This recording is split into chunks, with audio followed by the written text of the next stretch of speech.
You're listening to Wake Up with Patti Katter, where we're overcoming trials with triumphs. Now, here's your host, Patti Katter.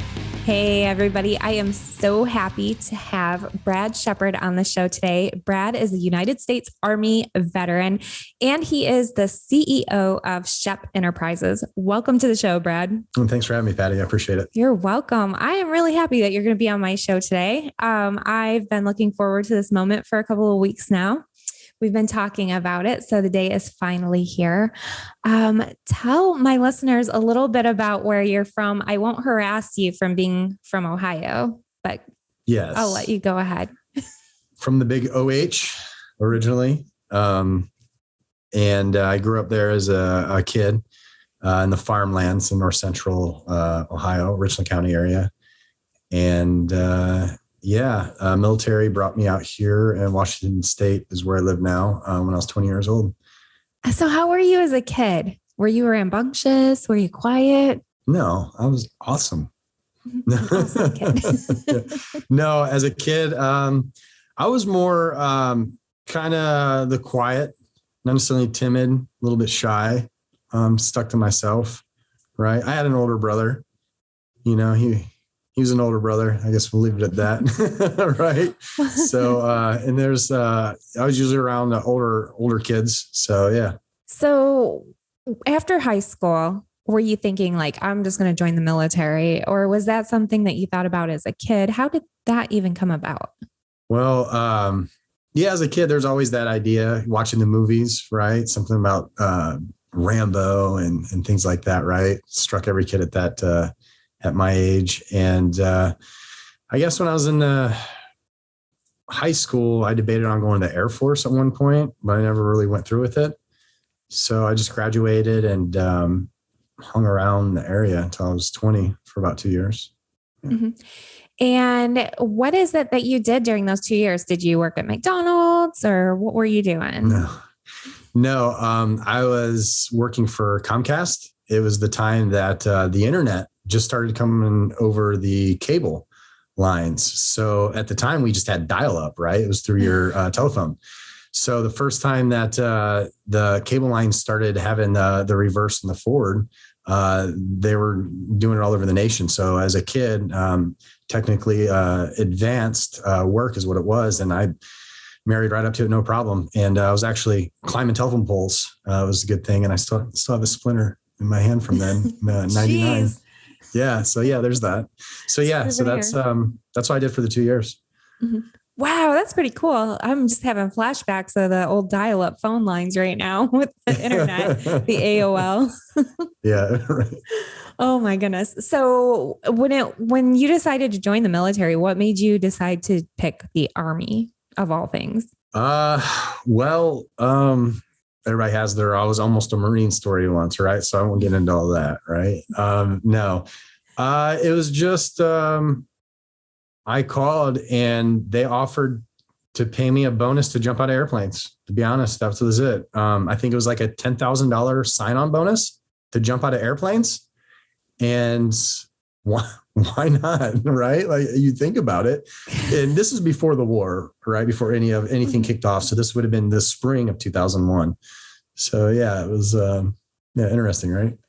Oh my goodness. So here you are climbing up telephones, and the next thing you just want to jump out of a plane. Like, I don't know if I could be paid enough money. I guess the things that we do for money, right? Jeez. Yeah.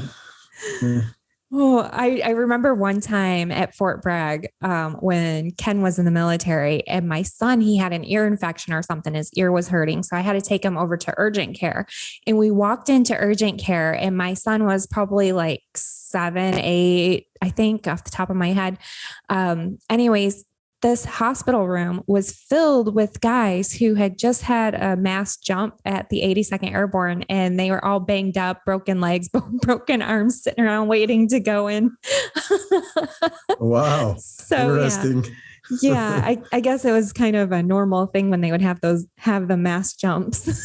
Yeah. Wow. Yeah. I imagine. I don't think we've had that big a problem ever. Really. So did you join as regular infantry, or No, I went into the Ranger Battalion. I ended up going to 2nd Battalion and came out to Washington State. So 2nd Okay. Ranger Battalion. So are the Ranger battalions smaller than a normal size battalion? Or are they the same? Yeah, they're more of a specialized, I guess just depends what timeline you really ask, right? So it's fluctuated over the years from my understanding because of the war. So I kind of don't know how they operate now, but it's just more of a privatized like unit. I would say privatized, but more of a special operations unit that's able to be privatized to whatever mission, whatever it has to be. Can you describe to me the feeling you felt the first time you jumped out of an airplane? About time. I don't know. Like literally that was the idea. It's like about time. Like it's because it took a lot to get there, because you understand that was like one of the main reasons why I initially wanted to join was to jump out of the airplane. Right. And, so in between, I guess a lot of reason the about time notion also comes from because that's when the 9/11 attacks happened. So there's a lot of stuff that was put on hold at that moment as well. So there was kind of a lot going on with our country. And there was a moment to where it's like, wow, I'm jumping out of this airplane. It's about time, right? Like I'm excited. And that was kind of a moment where I felt a lot of things were, coming together, I guess, for lack of better terms. Yeah. Oh my goodness. So, okay. So you join the military, you jump out of airplanes, and then post 9/11, I'm assuming you did deploy to combat. Yeah, I did 4 deployments with the military after 9/11. Yes. And then did some deployments after the military as well. Mm-hmm. When you were getting ready to deploy, did you have any certain feelings? I know with at least the 82nd Airborne or some of the other veterans that I've talked to in different branches, I hear, they've been preparing all of their training for combat. So they were actually looking forward to going to combat. Did you feel like that, or was there any kind of hesitation? I think, no, definitely not. Definitely not a hesitation. I remember it was more of an upset because at that time, we watched it all unfold. The first unit starting to deploy, right? And us as a Ranger unit, that's what we train for. That's what we're consistent. Our training is consistent, right? Mm-hmm. So I remember there's a little bit of upset notions because we're almost one of the last ones to actually deploy, right? My specific company or have it be right battalion or whatnot. And so we were kind of concerned and upset that we weren't deployed sooner, I guess is the best way. So I feel like our training was already there. However, it's just so intense that even when we came back, we were ready for the next one. Wow. So when it was time, what did you do? 4 years? You did 5 years, right? Just 4 years. 4 years. Okay. So when it was time for you to ETS, were you like, okay, I'm getting out of here, I just want to move on? Or was there a hesitation about getting out? Or how did you end up getting out? No, there wasn't much of a hesitation. I actually re-enlisted before I got out, but it was post-dated. It was post-dated when I would be in Afghanistan next. That way I could get tax-free, because it's the thing. If you re-enlist in country, then you get your enlistment bonus tax-free, right? That was the deal. And so I post-dated it. However, before that date, I had them rip up the re-enlistment for the simple fact of I wasn't a big fan of our new leader. Let's just say I didn't think too highly of him at the time, but now looking back at hindsight, he was probably one of the best leaders I had for his the exact reasons I'm telling you that I left the military for. It's okay. I'm trying to calculate who that would have been. Okay. Gotcha. No, I'm sorry. So anyway, so I just had the recruiter rip up the papers, and I was destined to get out the military for a magnitude of reasons, right? Mm-hmm. That's kind of funny because when Ken retired, his retirement paperwork was signed. You get a certificate, was signed by a president that he didn't like. And so that certificate sits in a drawer in the office. Oh, wow. Nice. Yeah. So tell me about once you were transitioning, how did that go? Because I know some people really struggle with it. Some people are, they jump right from one thing to the next. What did you do? Well, for me, I got out and I tried to apply for jobs, it had been to about 2005, and everywhere seemed to be a dead end. As an infantryman with 4 combat deployments, and the nation is at war right now, it was only pointing to one direction. That was to go back overseas. That's what a lot of my peers and colleagues had done in the past, and we're still doing. And so that was about the only choice. I got out of the military. I did the unemployment for 6 months. I applied to jobs. I stuck to the guidelines, and I didn't get hired. So seemed like that was the only choice, is to go back overseas as an independent contractor. That would almost tailor into my understanding just before I joined the military as well, just the way work had been done with Comcast. Mm-hmm. So that was why not option, right? Yeah, I would also think that it would be really difficult to go from 4 deployments and combat to working at some place like Home Depot. Yeah, not so much. I think that's a misconception. I think the Army really trains the caliber of person to the mission, right? And they have a good way of filtering out those that won't, right? That's why you see a lot of the special operations community guys that are pretty pristine guys that are still pretty sharp and able to provide, right? No matter how many combat deployments, what they've done, because there's a special litter, right? Mm-hmm. Yeah. So I know that you have a heart to help people, because I know what you're doing right now. My listeners don't. So can you kind of tell our listeners a little bit about, you started this company, Shepp Enterprises, and you offer some contracting services. You've contracted overseas. What are you doing right now? So austere environments is something that I've been used to. And the Shepp Enterprises, that started 2006, the year I got out of the military. I created it as a broad name in order to provide any type of service, I guess. May it be just not security, I guess. I just didn't want to tailor to security only. And in doing so, I've traveled over the globe a few places, and it's what I'm comfortable, I guess, is with austere environments. It's what my company does. And seeing the Ukraine thing unfold, you see all these offer of this much money and this like lucrative amounts. But if you go to asking people, there's nobody's getting paid in Ukraine. More so, it's like a big joint humanitarian effort. And that goes across the board from the west of the country to the east of the country. And in doing so, there was a nonprofit organization, Phantom Ops, that was providing medical relief. And they needed somebody in less than 24 hours to deliver some tourniquets. So I was able to provide that for the nonprofit. And I left less than 24 hours of first contacting them and was able to provide that. Mm-hmm. Which is incredible. I mean, who can say, I'm going to just pick up everything and go to another country and deliver tourniquets? Well, me and my ex have a good understanding, and we do shared custody. So we're able to, me missing 1 week of my kids is ultimately 3 weeks time off, right? So if I mix 2 weeks of the kids, it's however 6 weeks. So that's kind of the way I view that as well. So I'm very family oriented. That's why in the last couple of months, I've been there and back a couple of times. So yeah, that's definitely a priority in my life. Mm-hmm.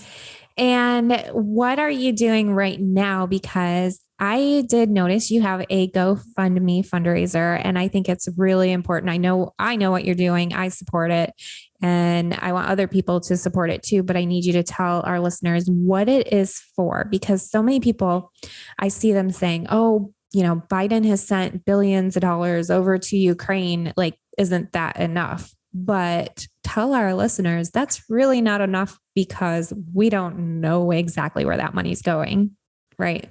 Yeah. So I wouldn't have any answer to that as well. I know what I'm trying to do is providing for a few nonprofit organizations, and that's being able to supply them with medical relief and even body armor and Kevlar, even up to night vision goggles.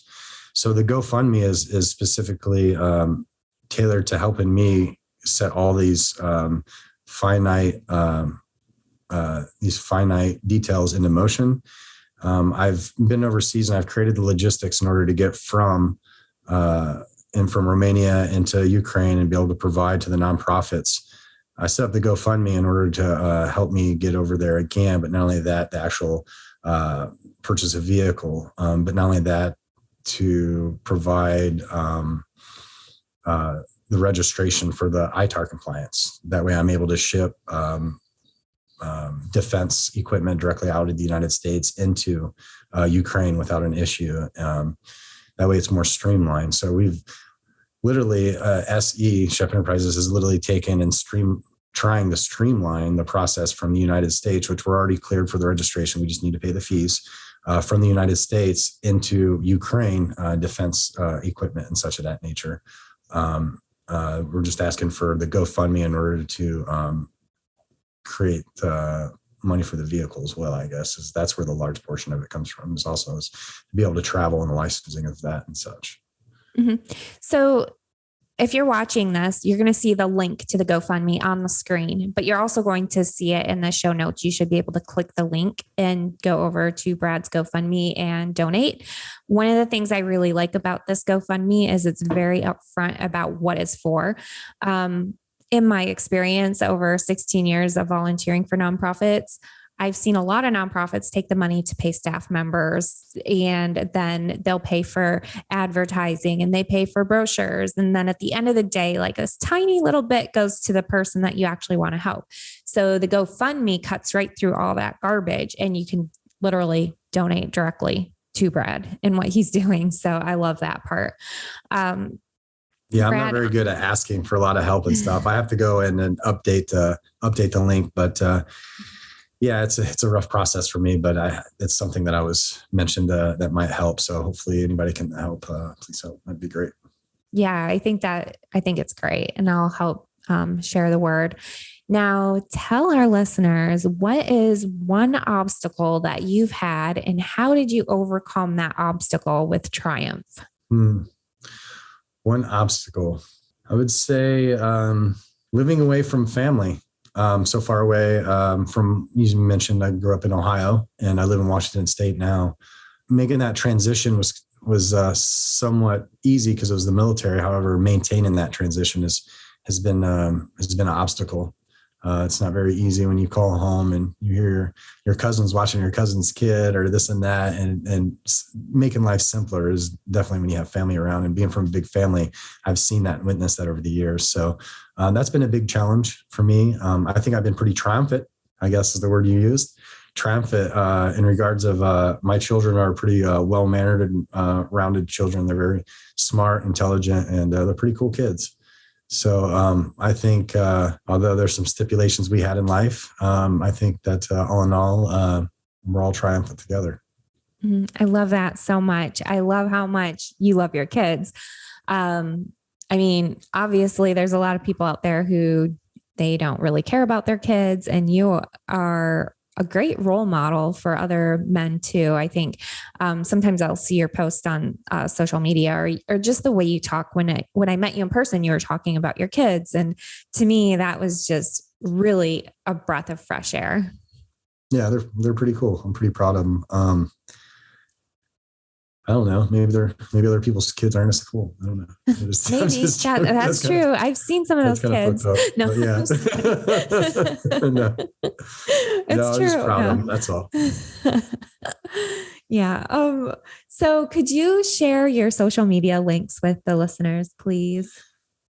Yeah. So Shepp Enterprises actually has two businesses underneath it. They're DBAs, doing businesses as. They're registered entities through the Washington State Secretary of State.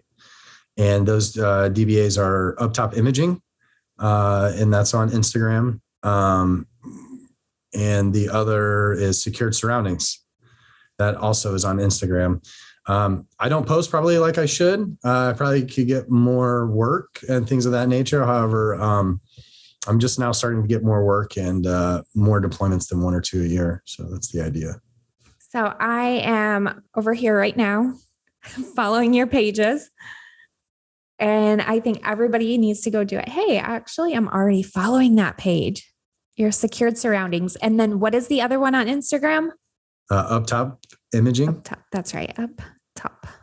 That's awesome. So Up Top Imaging was a company that I created because I seen drones were going to be part of the security industry in about 2014. So in 2014, I became a authorized direct dealer working directly with DJI in Shenzhen. So I learned a little bit about importing at that time. And so I imported a few articles from them a couple of times. Yeah, there's up top. Yeah, absolutely. So I imported a few drones actually. And that's when I got government cage codes, and you thought things would be going well, except for I ended up getting sold all the old drones, and I still have old drones up there. So they sold me all their Phantom 2s, and then they started producing the Phantom 3s. No. And in doing so, like I was just a guy in the security industry, and nobody believed that I was trying to sell these drones. And in doing so, they authorized sale in Apple and Target at this time in 2015. So here I am, the security guy that's just trying to start this drone company. And these are the people I'm competing against, right? And at the time they wanted to see brick and mortar sites. And I'm telling them like, no, these things are gonna be purchased on the internet. This is how we're going to do it, right? This is the idea. And they're like, no, it really need a hard structure. So as the years unfold, they ended up, I couldn't keep up with the sales. So Up Top Imaging had a hard time selling the old product. They offered me this stabilization system that comes off the drone, right?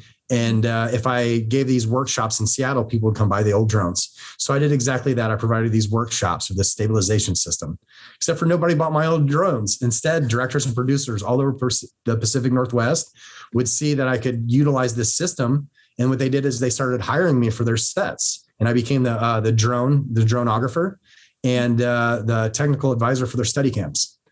So I deployed to Africa even for this. So yeah, Up Top Imaging started this great route, and we provided film for Discovery, for Home Living Network. We've probably done a dozen, maybe 24 music videos. So Up Top Imaging went down this whole other drastic path as well. So that became a wonderful little company in itself. And the COVID, absolutely the COVID. So now that the COVID picked up, I tried to divert back to the idea of security and things like that, because when I was building Up Top Imaging, I'd only do maybe one security endeavor a year. So I just, yeah. You've been holding out on me. I had no idea any of that. Did you know I trained, I certified canine instructor? Did I explain that? Are you serious? Yeah, I went to, it's an advanced canine. I used my VA benefits. Yeah, it's a 3-week program. And so I have two dogs. You have two killer dogs. Yeah. Well, yeah, but one of them's actually, I'm donating because this whole endeavor with what I'm doing right now, I'm donating it to a fellow brother in need. And we're working on his registration for service and all that right now. Hoping to be complete by June 1st. That's incredible, Brad. Yeah, he's a Mal. He's a pretty awesome dog. I'll see if I send you a picture and yeah. Old Nero. He's a pretty awesome dog. So, yeah. Oh, that is awesome. Well, I see his pictures. Did I see he has his own Instagram, or is that another dog? Oh, that's Rex. That's Rex. That's he's something else. Right. Wow, that's incredible. Well, you learned something new. Here I thought I knew you, and then boom, you just blew me away with all this droid stuff. Oh, he is pretty too. Yeah, he's a big boy. Man, he is huge. Yes. His head's as big as a bear. A big head. So we call him Big Head. Aw, it's cute. Thank you so much, Brad, for being on the show. Could you share your social media one more time? Because I totally got sidetracked from your dog. Yeah, I'm sorry. So Up Top Imaging is the little media company. Mm-hmm. And then Secured Surroundings is the security side. There's not too many posts on that one. So. Excellent. Thank you. Thank you for being on the show. And everybody, thank you for listening. Make sure you go over to Brad's GoFundMe, check it out. Go ahead and donate, skip a coffee if you have to, or whatever. Make it work. And then follow him on social media. Brad, thank you again for being on the show. I appreciate your time. And everybody, that's a wrap. Patti, I appreciate it. Thank you. Thank you. Thank you for listening. Please head over to pattikatter.com for the latest updates on Patti, her talk show, and what she's up to. You can also find her on Amazon TV and Roku, and on Facebook, Instagram, and Twitter @Patti Katter. Until next time.